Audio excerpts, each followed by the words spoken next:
आज राहुल गांधीने तुम्हाला भेट दिली. आज आमचं भाग्य उजाळलं म्हणे तिने आल्यानंतर. भाग्य उजाळलं म्हणण्यापेक्षा त्या आम्हाला इतका आनंद झाला की आम्हाला गगनात मावणे असं झालं आहे. कसं वाटतं? आल्यानंतर आम्हाला एकदम असं शॉकिंग झालं. पहिल्यांदा हे दलित वस्तीत आमच्या गोरगरिबांच्या येतात आणि एवढं आपुलकीनं आणि हिनं विचारतात हे आम्हाला एकदम शॉकिंग झालं.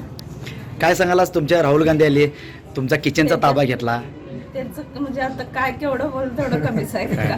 त्यांच्यात समोर थांबायचं पण आपली लायक नाही करत. त्यांच्या हातचं मी खाल्लं त्याच्यामुळे माझं भाग्य आहे. आज माझ्या सगळ्या कुटुंबाचं भाग्य आहे. काय वाटतंय आज तुमच्या राहुल गांधी आले, तुमच्यावर काय अर्धा तास चर्चा केली? खूप छान वाटलं. काय नाही सदा साधा आपण घरगुती कसं बोलतोय इच्छा आम्ही तसंच. बोलतो. बोलत असताना म्हणजे जीवनकर असं काय काय- बोलले का ते कसं काय कामटी काय कसं करायचं ते कसं घालायचं तुम्हाला विचारलं त्या आम्हाला नाही म्हणजे- नाही ते साहेबांनी विचारलं खरं ते फक्त त्यांनी घातला त्यांचं त्यांनी घेऊन फक्त आम्हाला दाखवलं त्यांनी.